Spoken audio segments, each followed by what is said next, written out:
மகாபாரதத்துல அர்ஜுனன் கிட்ட இருந்த பாசுபத அஸ்திரம் ரொம்பவே சக்தி வாய்ந்தது. பாசுபத அஸ்திரம் அவ்வளவு எளிதாலாம் யாருக்குமே கிடைக்காது. ஒவ்வொரு யுகத்திலும் இருக்கிற ஒரு சிறந்த வீரனுக்கு மட்டுமே பாசுபத அஸ்திரம் கிடைக்கும். சிவபெருமான் நேரில் அந்த வீரனோட திறமையை சோதிச்ச பிறகுதான் பாசுபத அஸ்திரத்தையே கொடுப்பாரு. மகாபாரதத்துல அர்ஜுனனோட வில்வித்தை திறமையை பார்த்து ரொம்பவே வியந்து போன சிவபெருமான் அர்ஜுனனுக்கு பாசுபத அஸ்திரத்தை கொடுப்பாரு.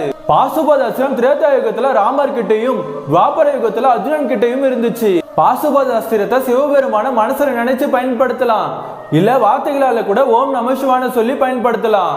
இந்த அஸ்திரத்தை எதிரி படை மீது ஏவினா அந்த எதிரி படையை விட ஒரு சக்தி வாய்ந்த படையை உருவாக்கி அந்த எதிரி படையை அதை அழிச்சிடும். பாசுபத அஸ்திரத்தை பயன்படுத்த ஒரு சில விதிமுறைகள் இருக்கு. பாசுபத அஸ்திரத்தை சாதாரண மனுஷன் மேல பயன்படுத்த கூடாது. அப்படி மீறி பயன்படுத்தினா அது இந்த உலகத்தையே அழிச்சிடும். இந்த அஸ்திரத்தை பயன்படுத்தினா போர் விதிமுறையை மீற மாதிரி ஆகும்னு இந்த அஸ்திரத்தை பயன்படுத்த மகாபாரதத்துல தடை போட்டாங்க.